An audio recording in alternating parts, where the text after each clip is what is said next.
Who is that British woman? We're trying our best all the time, which tells me I would definitely get sucked into a cult because I was like, I don't actually care. It's just facts are facts. And that's how I know I'm becoming a true Brit. Hi guys, and welcome back to my channel. If you're new around here, I am Yvette and I moved to the UK 2.5 years ago, and I thought, and I'm documenting my experiences.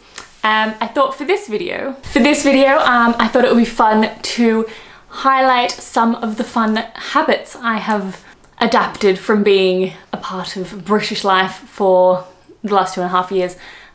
Some of these are more subtle than others. I'm sure this list will grow as well, since, you know, 2.5, 3 years. It's not the longest of time. However, I do think because of the last 1.5 years we've had, a lot of things have been amplified since I haven't actually been home in that time. So very isolating. So I'll stop rambling and we'll jump into it. Apologies. I apologize all the time. I apologize to you like 7 times a year for missing a video or going away.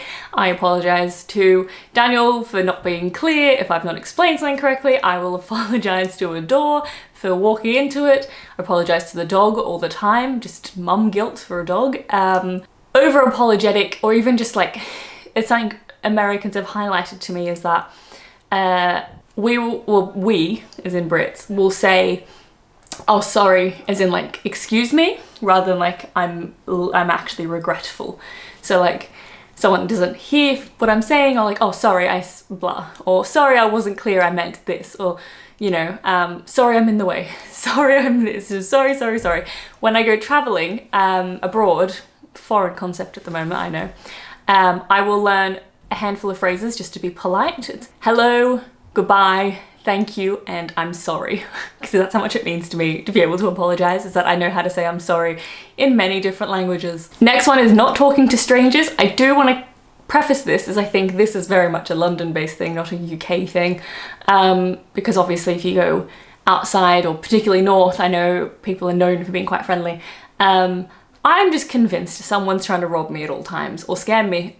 If you talk to me in London, I will assume you're trying to rob me, because I know this hasn't happened to me, so I sound like the biggest like panicker, but I know there are people who will be like, oh, do you have the time? And then you were like, oh, and you pull out your phone and you're like, oh, it's 2 blah blah blah, and then they steal your phone. So I'm always skeptical of it. So I come off probably, so if you've ever met me, I'm probably coming off quite rude. I just think you're trying to kill me or rob me.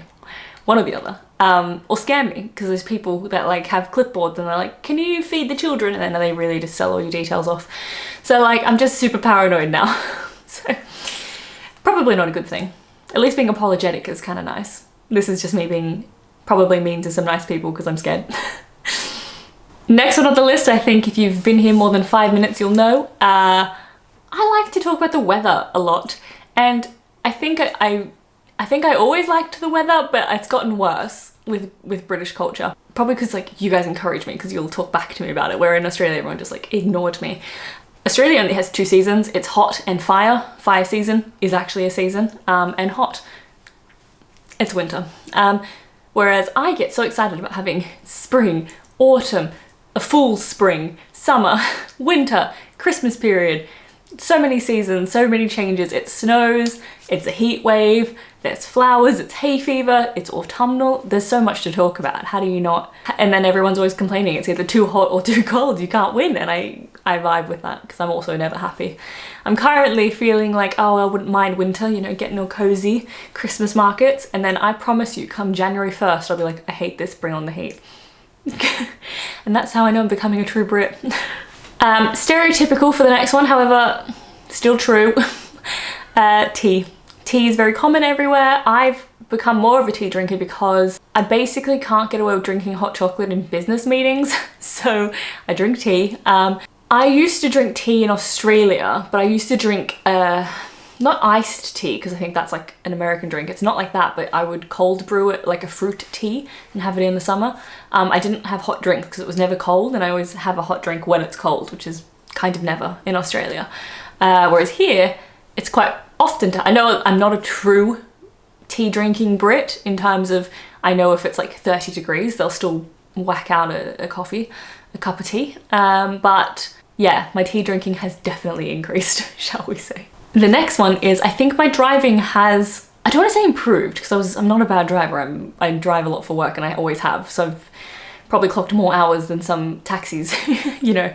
Obviously not the last few years, but across my career, I'm not a bad driver. I'm a confident driver. However, British drivers, even in London, I know you hate me saying this, are nice. They're so nice compared to Sydney drivers anyway. I don't want to talk for the whole of Australia. Sydney drivers particularly, except the only place in Sydney, the only place in Australia that has like calm drivers is Canberra, and no one goes to Canberra, except me for work.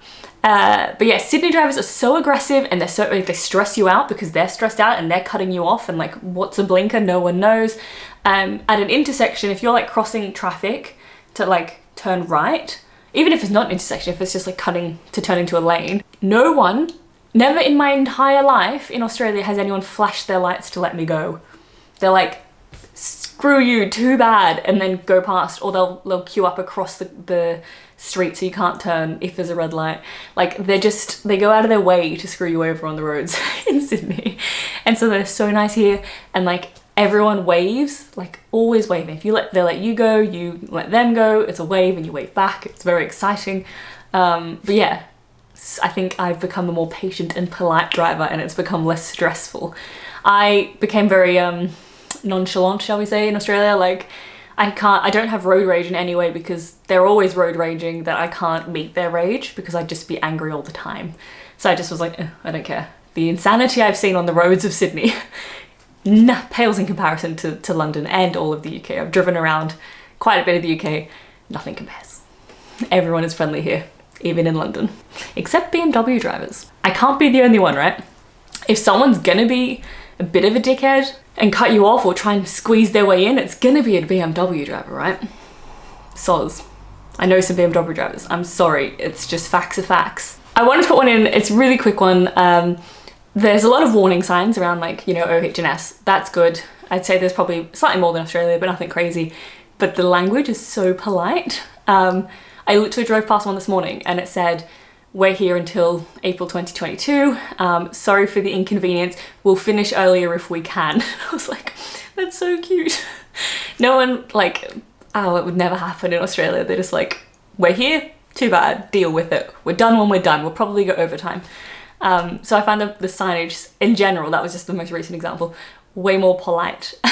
The language is like, we're trying our best all the time, and it's really sweet. Habit I've learnt that I don't necessarily love is I have now learnt the imperial units, which thanks to Brexit is helpful, just because everything's half imperial, half metric. So give me all your miles, I'm all over it. Pounds, feet, all over it. I've started saying hiya. Hiya, you alright? Who is that British woman?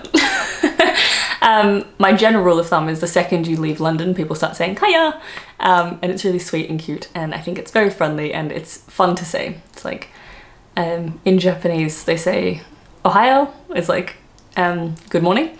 So I used to run around going Ohio all over Japan, so it reminds me of that. So I'm like, Ohio. Ohio sounds like hiya. Brits downplay everything, which I think's funny. I do it too now, but like if they have a car accident, they'll be like, oh, it was no big deal, and then their car was trashed. Or they're like, you know, not bad for a meal means like it was atrocious. You know what I mean? So I think it's really funny. I think just to not offend people, I've started doing that as well. Just to like be heaps cash. I could have like a broken foot and I'll be like, it's fine, I'll be fine. Push on, not gonna cause a scene. Something that is massive, the biggest change out of everything, has been my appreciation for sports, specifically football. Now obviously you'd think, oh, Australia's heaps sporty. If anything, there is only sports in Australia, and it's very gatekeepy in my experience. I've never gotten into it, couldn't care less. I know how to play the game, it's fine. I've used to play tennis, but I've never really watched it. I know technically the Australian Open is quite a big deal in the tennis world. I know of these things, but I've never been passionate about them. And then the Euros happened.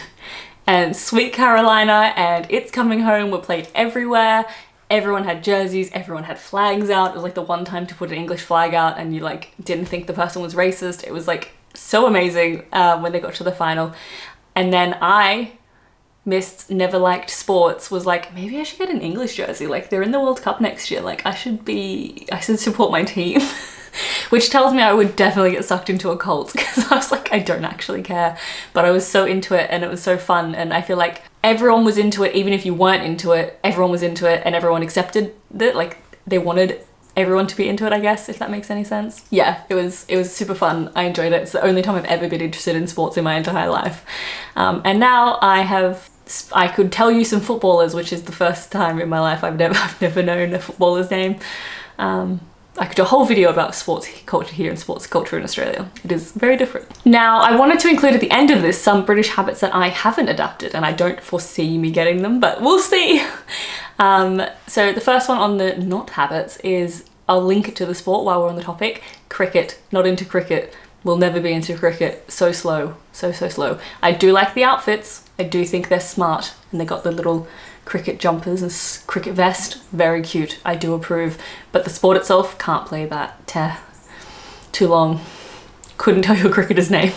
English fry-ups. They're not bad, and I just like, they're not in like a dislike list by any means. I like a fry-up occasionally. I don't like fry-ups for breakfast. I just find they're too greasy that early in the morning. They make me feel ill. If I eat it at like 7 a.m, I'm like, I just can't. I often have breakfast for dinner and we'll have a fry-up at dinner time, so I'm not completely ruling them out. Just early in the morning, that much grease, can't do. I'm quite a direct person, particularly if I need to get somewhere or do something. I'll be like, where is blah blah blah? What is blah blah blah? So I don't like beat around the bush, where I think Brits do. When I'm like on a mission, I'm on a mission, and I'm Sagittarius, what can I say? The last one on the list for habits I haven't adapted is soap operas. I know Hollyoaks and what's the show?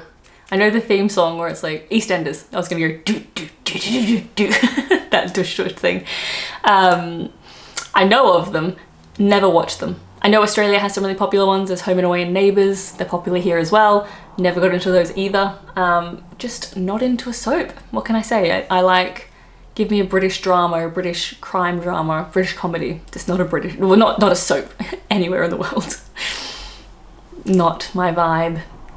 Did anyone watch Passions? I used to watch Passions as a kid. That was the only soap opera I've ever gotten into, and it was like kind of a hate watch. So there you have it. That is my list of British habits I have adapted over my 2.5, 3 years in the UK. Tell me in the comments below if you've noticed anything else, or if you've got any habits that you think you've adapted since living in the UK. Even if you're British, you might be like, or you can be like, I moved up north and now I say grass and bath instead of grass and bath. Who knows? Remember to give this video a thumbs up. It super helps me out. It's the easiest way you can support me, and it doesn't cost you anything, which is, I feel like a lot of ways to support creators these days cost money. So I feel guilty if I even consider that. So just a thumbs up would be more than enough from you guys. And a subscription, of course. So I can see you next time. Reminder, Twitch this evening, 5 p.m, link below. I will see you over there.